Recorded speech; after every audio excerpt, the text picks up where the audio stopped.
Assalamualaikum warahmatullahi wabarakatuh. Perkenalkan, nama saya Fitri Raja Latifah, absen 9 dari kelas 11 MIPA 5. Di sini saya akan menjelaskan peranan Ki Hajar Dewantara dalam melawan penjajahan di Indonesia. Berbicara mengenai Hari Pendidikan Nasional yang diperingati pada tanggal 2 Mei, kita tidak boleh melupakan jasa-jasa dari salah satu tokoh pahlawan nasional, yaitu Ki Hajar Dewantara, sang bapak pendidikan nasional. Beliau merupakan sosok pahlawan yang mengangkat derajat pendidikan di negara Indonesia. Agar lebih mengenal sosok Ki Hajar Dewantara, yuk simak videonya.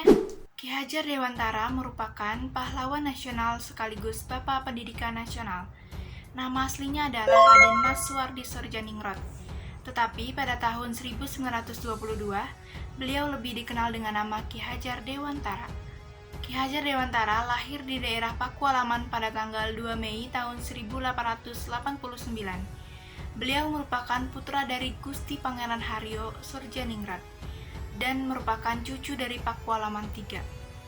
Beliau dibesarkan di lingkungan Keraton Yogyakarta. Bapak pendidikan yang biasa dipanggil dengan Suwardi merupakan aktivis pergerakan kemerdekaan Indonesia, politisi, kolumnis, dan juga pelopor pendidikan bagi bumi putra Indonesia ketika Indonesia masih dikuasai oleh Hindia Belanda.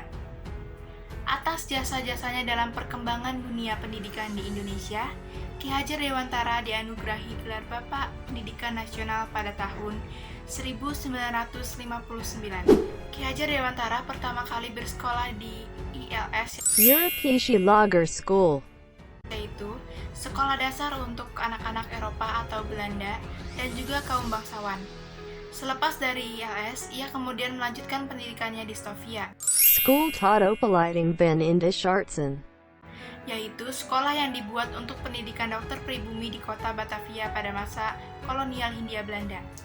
Namun, beliau tidak sampai tamat, sebab ia menderita sakit.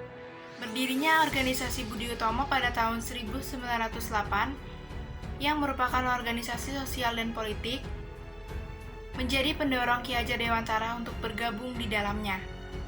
Di sana, beliau berperan sebagai propaganda dalam menyadarkan masyarakat pribumi tentang pentingnya semangat kebersamaan dan persatuan sebagai bangsa Indonesia. Di Belanda, Ki Hajar Dewantara aktif menjadi anggota organisasi para pelajar yang berasal dari Indonesia, yaitu Perhimpunan Indonesia, atau yang disebut dengan Indische Vereniging.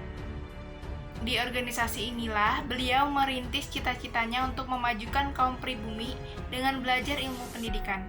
Pada tanggal 3 Juli tahun 1922, beliau mendirikan sebuah perguruan nasional Taman Siswa. Taman Siswa merupakan lembaga pendidikan yang memberikan kesempatan kepada orang-orang pribumi pada waktu itu agar dapat memperoleh hak pendidikan layaknya orang Belanda dan orang-orang berada. Itulah ajaran yang terkenal dari pendiri Taman Siswa ini yang bermakna sebagai berikut. Yang pertama, ada semboyan ing ngarasa sun tulodo, yang artinya di depan menjadi teladan. Semboyan ini bermakna ketika kita berada di garis depan atau sebagai pemimpin, kita harus bisa menjadi teladan dan contoh yang baik bagi orang-orang yang berada di sekitar kita. Yang kedua yaitu ada semboyan ing madya mangun karsa, yang artinya di tengah membangun semangat. Semboyan ini bermakna, di tengah kesibukan yang kita jalani, kita harus bisa membangkitkan semangat untuk diri sendiri maupun untuk orang lain. Dan semboyan yang ketiga yaitu ada Tut Wuri Handayani, yang artinya di belakang memberi dorongan. Semboyan ini bermakna kita harus bisa memberikan semangat dari belakang. Salah satu bagian dari 3 semboyan buatan Ki Hajar Dewantara yaitu Tut Wuri Handayani menjadi slogan Kementerian Pendidikan Nasional Indonesia hingga saat ini. Atas jasanya, namanya juga diabadikan di sebuah nama kapal perang Indonesia yaitu KRI Ki Hajar Dewantara.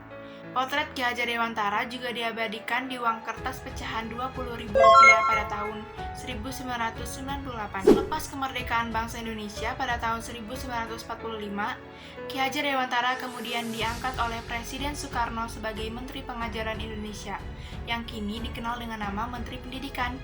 Berkat jasa-jasanya, ia kemudian dianugerahi Doktor Kehormatan dari Universitas Gadjah Mada. Ki Hajar Dewantara meninggal dunia di Yogyakarta pada tanggal 26 April tahun 1959. 7 bulan setelah meninggal, Ki Hajar Dewantara diangkat menjadi pahlawan nasional yang kedua oleh Presiden Republik Indonesia yang pertama, yaitu Soekarno, pada tanggal 28 November tahun 1959. Menurut surat keputusan Presiden Republik Indonesia nomor 305 tahun 1959. Nah, setelah kita mengetahui biografi dari Ki Hajar Dewantara, kita juga harus tahu betapa pentingnya beliau dalam memajukan pendidikan nasional.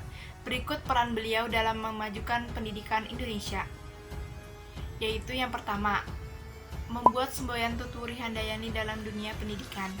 Yang kedua, membuat tujuan pendidikan. Yang ketiga, mendirikan sekolah taman siswa. Yang keempat, membuat berbagai karya tulis di bidang pendidikan. Yang kelima, menciptakan teori trikon dalam metode pengajaran dan penyampaian dunia pendidikan.